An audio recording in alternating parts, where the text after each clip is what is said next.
오늘 말씀의 제목 함께 읽어보도록 하겠습니다. 선을 잃어버린 자들. 선을 잃어버린 자들. 오늘 쉬는 날이라 그런지 많은 분들이 함께 하신 것 같습니다. 어떻게 투표들은 하셨나요? 우리 교회가 좋은 점 중에 하나가 뭐냐면 어떤 넥타이를 매야 될지 고민하지 않아도 돼야 되는 겁니다. 이전 교회에서는 상당히 파란색이냐 빨간색이냐 노란색을 매야 되냐 막 이러면서 목사님들이 설교 때마다 조금 힘들어 하셨는데 저희는 넥타이를 매지 않아도 되어서 그런 고민을 좀 덜하게 된 것 같습니다. 아무쪼록 오늘 이제 투표가 진행되고 있는데 누가 되었든지 간에 이 나라를 하나님 뜻 안에서 잘 다스릴 수 있는 그 위정자가 선출될 수 있기를 바라고 기도합니다. 봄 성경 공부가 지금 한참 진행되고 이제 아마 마무리 단계로 가고 있는 것으로 알고 있습니다.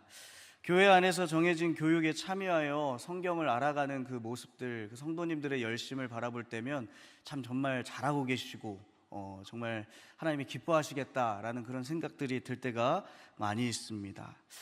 이쯤에서 혹시 제가 진행하는 성경 공부의 이름을 혹시 알고 계신 분 계신가요? 예레미야 맞는데 틀렸습니다. 혹시 알고 계시나요? 풀네임을 혹시 알고 계시나요? 제가 하고 있는 성경 공부. 힌트는 천만 영화입니다. 이러실 줄 알았습니다. 그래서 제가 포스터를 준비해 왔습니다. 선지자와 사는 성도 제가 만든 건데요.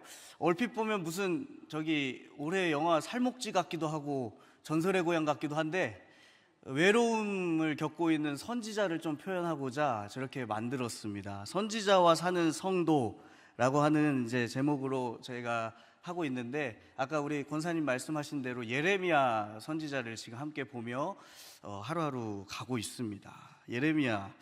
이 예레미야는 대선지자로서 분량이 상당히 많습니다. 이사야 다음으로 많은 분량을 가지고 있는데 그러다 보니 내용이 어렵고 복잡한 내용들이 있고 특히 예언서 특징인 예언하는 그 상징적인 행동들이 많다 보니 우리가 어려움을 겪고 힘들어하는 사람들이 많이 있습니다.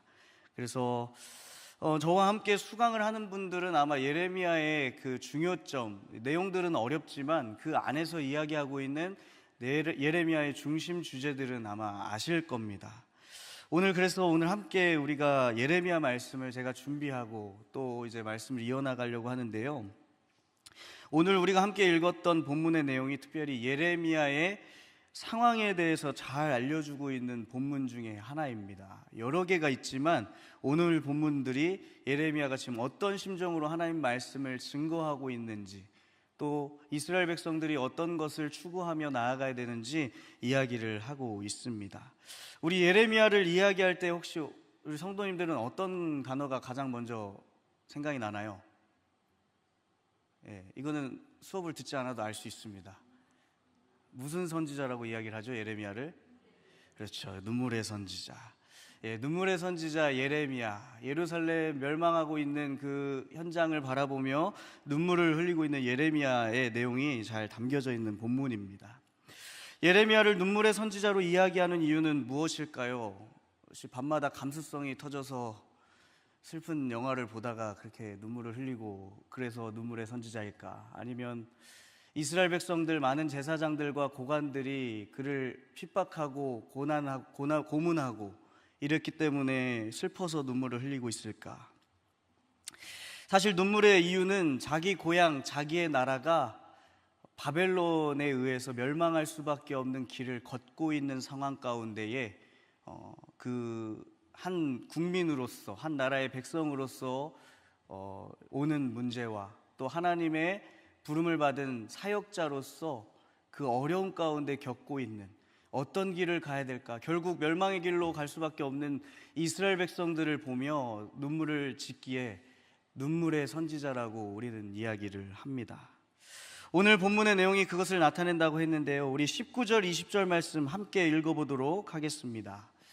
슬프고 아프다 내 마음속이 아프고 내 마음이 답답하여 잠잠할 수 없으니 이는 나의 심령이 나팔 소리와 전쟁의 경보를 들음이로다.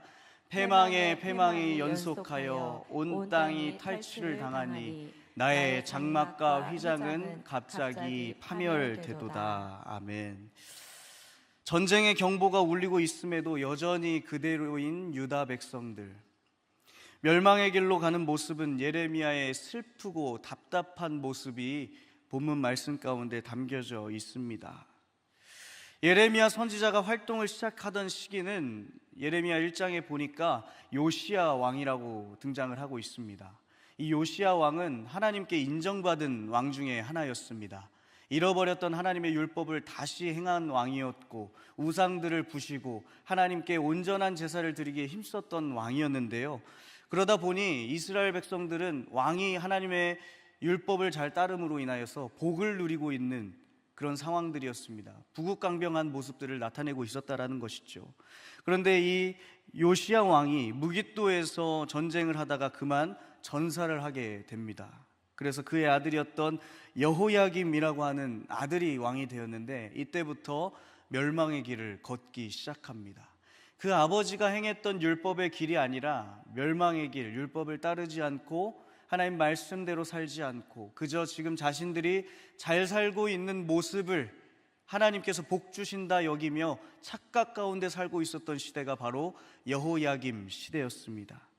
그래서 멸망의 길로 가고 있는 그 모습들을 나타내고 예레미야를 세워 그들에게 예언하며 돌아오도록 말씀하는 것이 예레미야의 이야기입니다.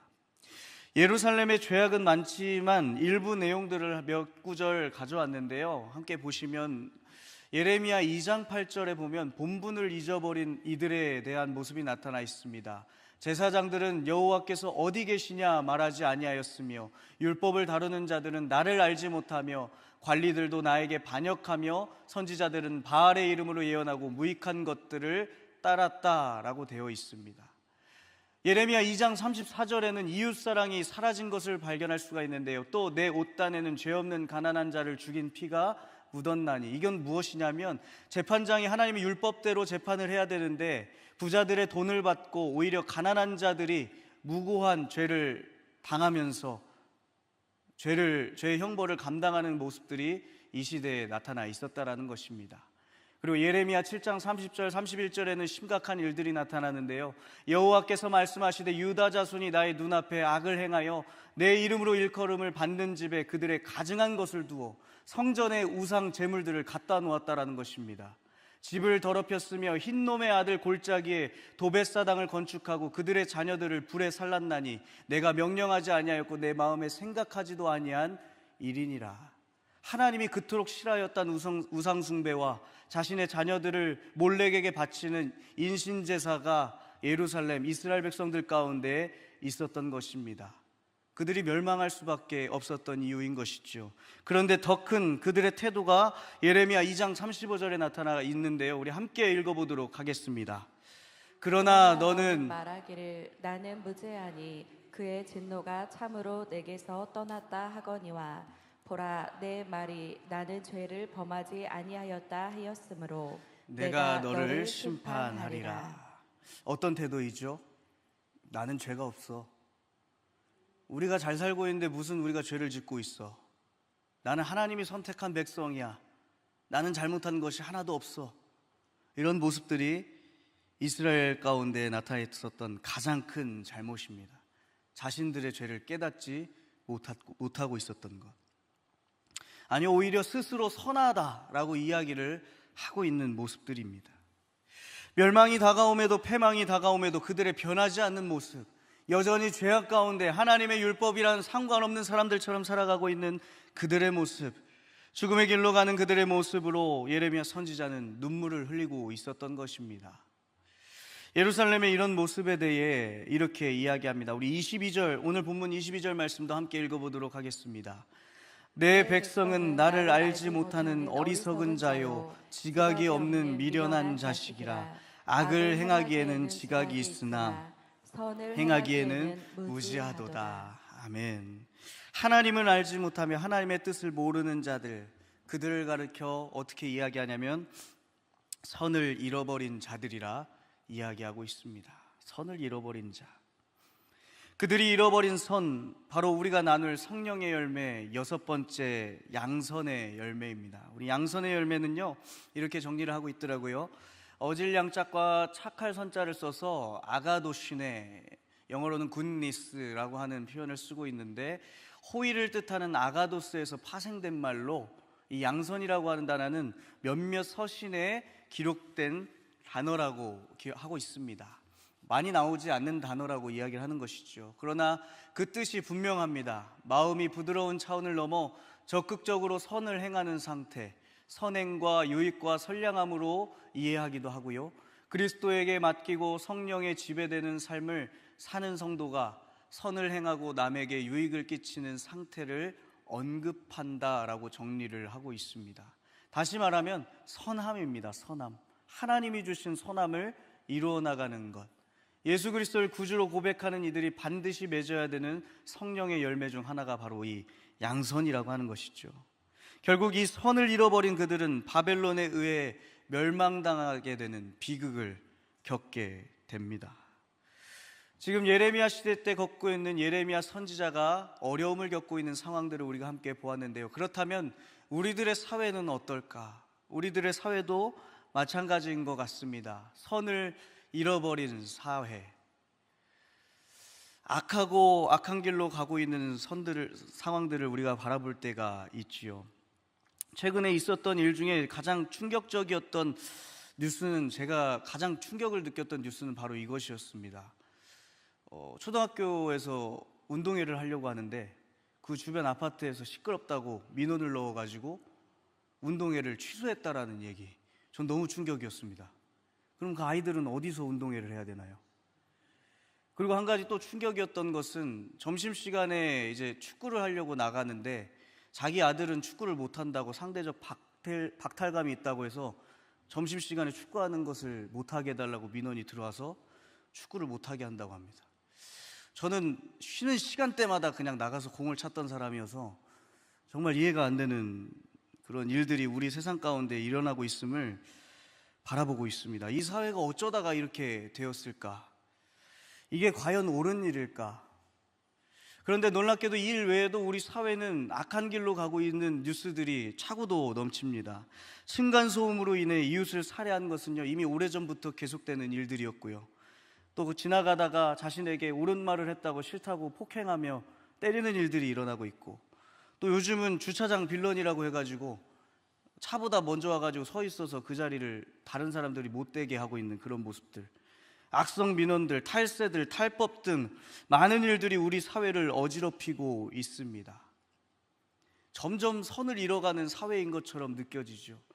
오히려 이전보다, 우리 10년 전, 50년 전, 100년 전보다 기술은 발달하고 잘 살고 있다고 자부하고 있지만 오히려 사회는 악해지고 더러워지고 선을 잃어버린 사회로 가고 있습니다. 이 일들의 공통점이 있는데 그것은 무엇이냐면 바로 이기적인 마음입니다. 나밖에 모르는 마음.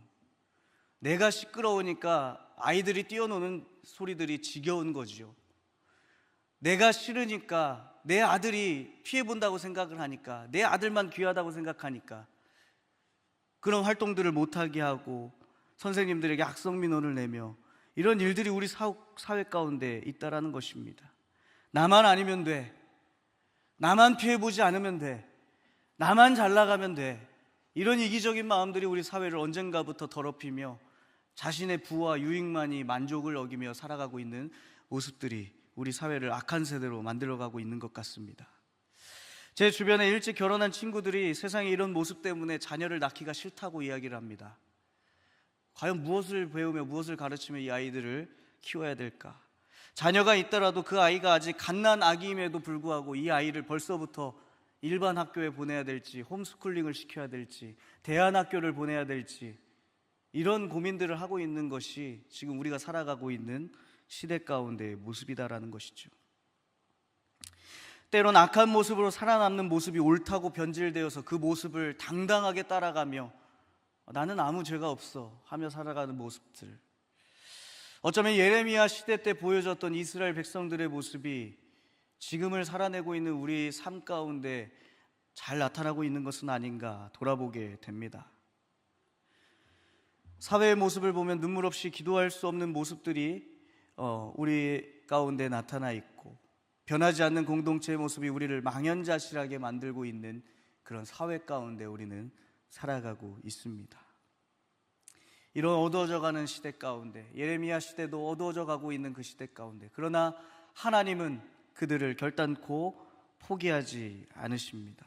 하나님은 언제나 우리를 위하여서 회복을 준비해 두신 하나님이시다라는 것입니다. 성경 말씀은 인간의 예레미야의 자람으로 인하여서 이 모든 것이 회복되는 것이 아니라 하나님께서 회복을 준비해 두셨기에 우리가 다시 한번 새롭게 된다라고 기록하고 있습니다. 선이 사라져버린 시대에 하나님께서는 그들의 이런 상황을 회복할 수 있는 방법을 알려주시는데요, 예레미야 3장 22절 말씀에 이렇게 기록되어 있습니다. 배역한 자식들아 돌아오라, 내가 너희의 배역함을 고치리라 하시니라. 하나님께서 그들을 심판하겠다 말씀하시지만 돌아오라고 이야기를 하고 있는 것, 내가 너희를 고쳐서 다시 사용하겠다라고 이야기를 하고 있습니다. 결국 하나님께서는 그들의 모습을 돌이켜 회개하도록 말씀을 이어가고 있다라는 것입니다. 회개는 그리스도인에게 반드시 필요한 모습입니다. 예레미야 선지자는 돌아오는 것에 대해 예레미야 4장에 이렇게 기록하고 있습니다. 예레미야 4장 1절부터 4절, 좀 길지만 우리 함께 읽어보도록 하겠습니다. 여호와께서 이르시되 이스라엘아, 내가 돌아오려거든 내게로 돌아오라. 내가 만일 나의 목전에서 가증한 것을 버리고 내가 흔들리지 아니하며 진실과 정의와 공의로 여호와의 삶을 두고 맹세하면 나라들이 나로 말미암아 스스로 복을 빌며 나로 말미암아 자랑하리라. 여호와께서 유다와 예루살렘 사람에게 이와 같이 이르노라. 너희 묵은 땅을 갈고 가시 덤불에 파종하지 말라. 유다인과 예루살렘 주민들아, 너희는 스스로 할례를 행하여 너희 마음 가죽을 베고 나 여호와께 속하라. 그리하지 아니하면 너희 악행으로 말미암아 나의 분노가 불같이 일어나 사르리니 그것을 끌 자가 없으리라. 아멘. 우리 성경을 가지신 분들은 이 부분을 별표를 쳐주시면 좋을 것 같습니다. 예레미야의 회개하는 모습들, 어떤 마음으로 회개를 해야 되는지 나타나 있는데요, 놀라운 것은 신약 시대 때 이야기했던 마음의 할례가 오늘 예레미야 9장 구약 성경을 통하여서 기록이 되어 있음을 발견할 수가 있습니다. 마음의 할례가 더 중요하다. 예수 그리스도께서 강조하셨던 이 마음의 할례가 우리에게 더 중요하다라는 것이죠. 선지자는 끊임없이 하나님의 뜻을 전달합니다. 하나님께서 바라시는 것은 오직 한 가지였습니다. 돌아와라. 돌아와라. 우리는 앞서서 이것을 회개라고 이야기를 말씀드렸습니다. 여러분, 회개는 무엇일까요? 나의 잘못되었던 것들 내려놓고 하나님께 고백하며 예수 그리스도의 피, 보혈로 내가 씻음받았음을 고백하며 돌아오는 것이 바로 회개입니다. 다시 정결케 된다라는 것이죠. 여러분, 여기에서 말하는 정결케 되다라는 것은 다시 말씀드리면 하나님이 우리를 창조하셨던 선하신 모습을 회복해야 된다라는 것입니다. 하나님께서 이 땅을 창조하시고 사람을 창조하실 때 하나님과 같은 선한 모습으로 창조하셨습니다. 그래서 하나님께서 인간을 창조하시고 뭐라고 말씀하시죠? 보시기에 심히 좋았더라.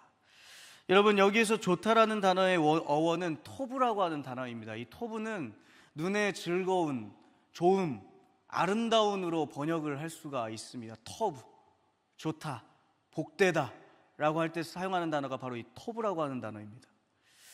토부는 그리스어로 이제 번역한 70인역 성경에서 아름다움을 의미하는 칼론이라고 하는 단어를 사용합니다.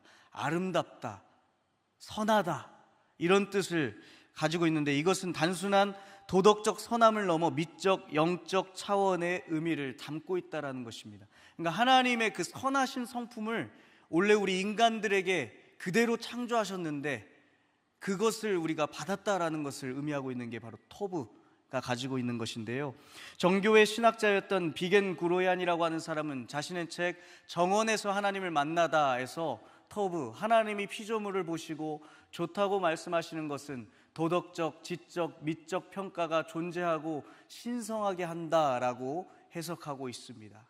다시 말하면 하나님의 그 선한 성품과 하나님의 그 지혜로움과 또 하나님께서 아름답게 창조하신 모습이 우리의 모습 가운데 나타나 있다. 그래서 보시기에 심히 터부 좋더라. 선하게 우리를 창조하셨다라는 모습입니다.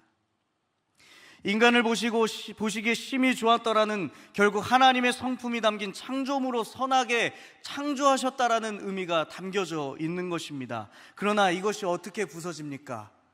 인간의 죄로 인하여 이것은 부서지게 됩니다.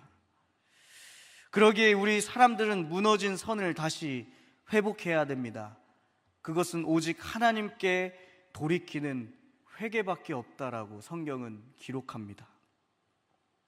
우리가 회개하는 것은 바로 하나님이 원하시는 선을 알아가며 다시 하나님이 우리를 선하게 창조하셨던 그 모습으로 다시 돌이키는 것, 죄 이전에 선하게 창조하셨던 그 하나님의 마음과 하나님의 성품과 하나님의 지혜로움과 하나님의 아름다움을 반영하는 창조물로서 다시 돌이켜야 한다라는 것입니다. 선을 되찾는 이들에게는 하나님께서 회복을 분명하게 약속하십니다. 그것이 예레미야 31장에 이야기하는 새 언약의 말씀인데요, 우리 31장 31절과 33절 말씀 같이 한번 읽어보도록 하겠습니다.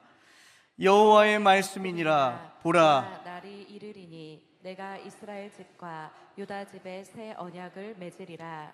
그러나 그날 후에 내가 이스라엘 집과 맺을 언약은 이러하니 곧 내가 나의 법을 그들의 속에 두며 그들의 마음에 기록하여 나는 그들의 하나님이 되고 그들은 내 백성이 될 것이라. 여호와의 말씀이니라. 아멘. 사랑하는 여러분, 시내산에서 모세와 이스라엘 백성들에게 주셨던 돌판에 새긴 율법이 이제 우리 마음에 새기게 될 것이다 라고 이야기를 하고 있습니다. 새 언약을 맺었던 백성들에게 출애굽 당시 이스라엘에게 맺었던 언약과 같이 나는 너희의 하나님이 되고 너희는 나의 백성이 될 것이라 다시 한번 약속하십니다. 그의 자녀가 된다라는 은혜가 주어지게 된다라고 이야기합니다. 이 언약은 바벨론 포로 이후 돌아오는 이스라엘 백성들에게 주어진 것이기도 하지만 새 언약은 우리가 잘 알고 있는 예수 그리스도를 통하여 이루어진 그 언약으로 나타나 있음을 확인할 수가 있습니다. 바로 예수 그리스도를 통해 완성되는 그분을 통한 새 언약, 그분의 십자가 사건과 죽으심과 부활하심을 믿는 이들에게 회복이 주어지게 된다라는 것입니다. 예수 그리스도께서 공생애를 시작하시며 이렇게 말씀하십니다. 마태복음 4장 17절, 이때부터 예수께서 비로소 전파하여 이르시되 회개하라 천국이 가까이 왔느니라 하시더라. 여러분, 천국은 무엇입니까?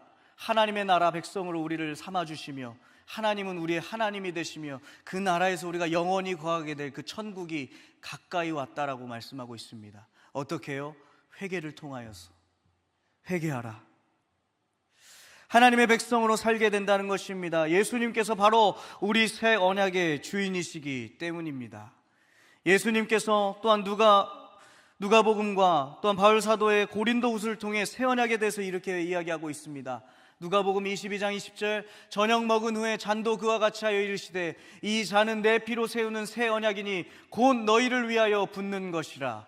고린도후서 3장 6절, 그가 또한 우리를 새 언약의 일꾼 되기에 만족하게 하셨으니 율법 조문으로 하지 아니하고 오직 영으로 함이니 율법 조문은 죽이는 것이요 영은 살리는 것이라 라고 기록을 하고 있습니다. 여러분, 새 언약 백성 된 우리들, 이 백성이 되기 위해서 우리가 이루어야 되는 것은 단 한 가지입니다. 회개. 예수 그리스도 누가복음 22장에 말하였던 것 같이 십자가에서 흘리신 그 보혈의 피를 바라보며 나를 정결케 하기 위하여 흘리신 그 피를 믿는 믿음으로 우리는 그 선을 다시 회복해야 된다는 것입니다. 예레미야 선지자를 통해 외쳤던 은혜가 예수 그리스도를 통해 주어진 줄로 믿습니다. 이것이 하나님께서 준비해 두신 회복입니다. 그렇다면 선을 회복한 이들은 여기에서 멈춰야 될까요? 믿음으로 의로움을 입게 된 이들은 여기에서 끝일까요? 나는 믿었으니 끝이야. 성경은 그렇지 않다라고 이야기를 하고 있습니다. 제가 지금 수요 예배 때마다 하고 있는 이 성령의 열매들은 예수 그리스도가 주신 새 언약 백성들이 반드시 나타내야 되는 열매다라고 말씀을 드렸습니다. 우리가 함께 이야기를 나눈 양선 역시 마찬가지입니다. 그렇다면 이 양선의 열매를 우리는 구체적으로 어떻게 이룰 수가 있을까? 예레미야 선지자는 예레미야 7장을 통해 이렇게 이야기하는데요, 표준 세번역 말씀을 보니까 이렇게 기록되어 있습니다. 너희가 모든 생활과 행실을 참으로 바르게 고치고 참으로 이웃끼리 서로 정직하게 살면서 나그네와 고아와 과부를 억압하지 않고 이곳에서 죄 없는 사람을 살해하지 않고 다른 신들을 섬겨 스스로 재앙을 불러들이지 않으면 내가 너희 조상에게 영원 무궁하도록 준 이 땅 바로 이곳에서 너희가 머물러 살도록 하겠다라고 기록합니다. 여러분, 예레미야 7장을 통해서 하나님이 선을 회복하라고 이야기를 하고 있습니다. 모든 생활과 행실을 참으로 바르게 고치고로 시작을 하고 있습니다. 행실을 바르게 고쳐라. 이것이 율법을 만드신 하나님의 뜻이었습니다. 사랑하고 서로 섬기고 따라야 한다라는 것입니다. 믿는 이들의 이런 선한 모습이 이와 같아야 한다라고 이야기하고 있습니다. 그런데 놀랍게도요, 예수 그리스도께서도 이와 같은 이야기를 말씀하신 본문이 있습니다. 바로 누가복음 10장 25절과 37절까지에 나와 있는 선한 사마리아인의 본문입니다. 우리 잘 알고 있지요. 어떤 율법 교사가 예수님을 시험하기 위하여 그가 예수님께 이렇게 묻습니다. 선생님, 내가 무엇을 해야 영생을 얻겠습니까? 영생에 대해서 질문을 합니다. 그러자 예수님은 어떻게 대답을 하고 있습니까? 율법에 무엇이라 기록되어 있느냐? 그래서 율법 교사가 율법에 능통하다 보니 이렇게 이야기합니다. 내 마음을 다하며 목숨을 다하며 힘을 다하며 뜻을 다하여 주 너의 하나님을 사랑하고 내 이웃을 내 자신같이 사랑하라 하였나이다. 예수님 뭐라 말씀하시나요? 잘 알고 있네. 그대로 가서 행해라 라고 이야기합니다. 율법 교사가 자기 말이 맞다고 하니 약간 흥분했던 것 같습니다. 그래서 29절 말씀에 자기를 옳게 여기려고 이렇게 한 가지를 더 이어 묻습니다. 그렇다면 내 이웃은 누구입니까? 내가 그 사랑해야 되는 이웃은 누구입니까? 그러면서 이야기하는 에피소드가 바로 강도 만난 사람에 대한 이야기였죠. 하나님의 사람이라 여기던 제사장과 레위인이 등장하고 있고, 제사장과 레위인, 이스라엘 백성들이 싫어하였던 사마리아인 사람이 등장을 하고 있습니다.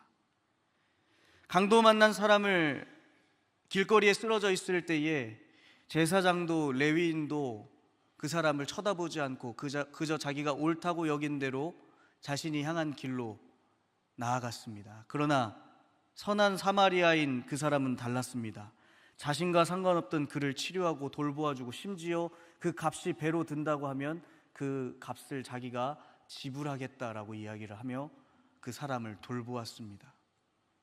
우리가 돌보아야 되는 이웃이 바로 이와 같다라고 예수 그리스도께서 말씀하십니다. 왜 그랬을까요? 이것이 바로 하나님의 모습이었기 때문입니다. 시편 147편을 가지고 만든 찬양, 우리가 잘 알고 있는 찬양이죠. 비준비하시니 찬양 가사에 이런 가사가 있습니다. 우리 주는 위대하며 능력이 많으시도다 라고 시작을 하고 있는데요, 그 다음에 이어지는 가사를 보면 이렇습니다. 상한 자들 고치시며 상처를 싸매시도다. 여러분, 이게 하나님의 성품입니다. 선을 이룬다라고 하는 것은 나보다도 내 이웃, 넘어져 있는 이웃을 먼저 돌보아야 하는 것이 바로 하나님의 마음이었다라는 것입니다. 선한 사마리아 본문을 통해 우리가 기억해야 할 것은 영생의 길 물음에 주님께서 두 가지 사랑을 이야기하십니다. 하나님 사랑, 곧 요한복음 3장 16절에 말씀하신 하나님의 사랑, 하나님이 세상을 이처럼 사랑하사 독생자를 주셨으니 이는 그를 믿는 자마다 멸망하지 않고 영생을 얻게 하려 하심이라. 이 믿음을 믿는 믿음 안에서 살아가는 것이 바로 하나님의 사랑입니다. 그런데 여기서 멈추지 않고요, 믿음으로 의롭다 칭함받고 그분을 의지하는 사람들에게 멈추지 않고 하나님의 사랑을 나타내도록 이야기하는 것, 그 이웃들에게 돌보며 나타내야 되는 것, 그것이 바로 이웃사랑의 실천이다라고 이야기를 하고 있습니다. 율법에서 계속 이야기하는 것이 이 내용입니다. 믿음을 통해 영생을 얻는 이들에게 반드시 필요한 것은 하나님 사랑을 받은 그들이 똑같이 하나님 마음대로 하나님 사랑을 이웃에게 나타내는 것, 그것이 바로 우리가 나타내야 되는 이웃 사랑이다라고 성경은 이야기하고 있습니다. 사랑하는 여러분, 우리의 모습은 어떤 모습이었습니까? 하나님을 안다고, 하나님 사랑을 안다고 이야기를 했지만 이웃을 돌보지 않았던 제사장 혹은 레위인의 모습이 우리의 모습은 아니었습니까? 율법 안에 있지 않다고 더럽다고 비난받았지만 누구보다 하나님의 뜻을 잘 감당하던 사마리아인의 모습이 나의 모습이었습니까? 어떤 모습이었습니까? 저 역시 이 질문을 설교를 준비하며 해보게 되었습니다. 그런데 많이 회개하게 되었습니다. 이웃사랑, 내가 과연 열 손가락에 꼽을 정도로 했던가? 라는 질문들, 생각들이 들었습니다. 요즘 교회를 향한 비난이 많은 시대라고 이야기를 합니다. 어제 어떤 목사님의 설교를 듣다 보니 교회가 하나님 사랑은 많다고 확실하게 자랑하는데 그와 같은 이웃사랑의 모습에 대해 상실했다라고 이야기를 하셨습니다. 착한 행동이라고 이해하는 것을 정의할 때 악한 사람들에 대해서 순하게 나오고, 즉 가진 자들에겐 순하게 마시멜로처럼 말랑말랑하게 대하는데 그들이 약자를 조롱하고 악을 행하고 불을 쫓는 것에 그저 미소로 할렐루야 하며 주님은 여러분을 사랑하십니다라고 외치는 모습이 지금 교회의 현실은 아닌가라고 하며 설교 가운데 그 말씀을 이어가셨습니다. 가진 자, 권력 있는 자, 정치적으로 힘이 있는 자, 그들 앞에서는 말랑말랑거리는데 정작 예레미야 시대 때 피 묻은 가난한 자들에게 있어서는 과연 교회가 어떤 모습을 보이고 있는가? 이것이 교회가 비난받는 이유라고 이야기를 하셨습니다. 오늘날 저와 교회를 향한 비난이 저는 교회를 향한 기대에서 나오는 것은 아닌가 반면으로 또한 생각해 봅니다. 교회는 손가락질 당하는 집단이 되어가고 있지만 물론 대다수의 잘못은 아닙니다. 일부 저와 같은 몇몇 목회자의 탈선과 선을 잃어버린 교회의 모습으로 변질되어 가고 있는 것이지요.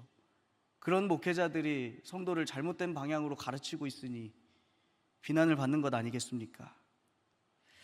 목회데이터 연구소의 한국교회 신뢰도에 대한 조사에서 이렇게 결과를 나타내고 있습니다. 한국교회 신뢰를 제고하기 위한 활동 가운데, 그러니까 믿지 않는 자들에 대한 내용이죠.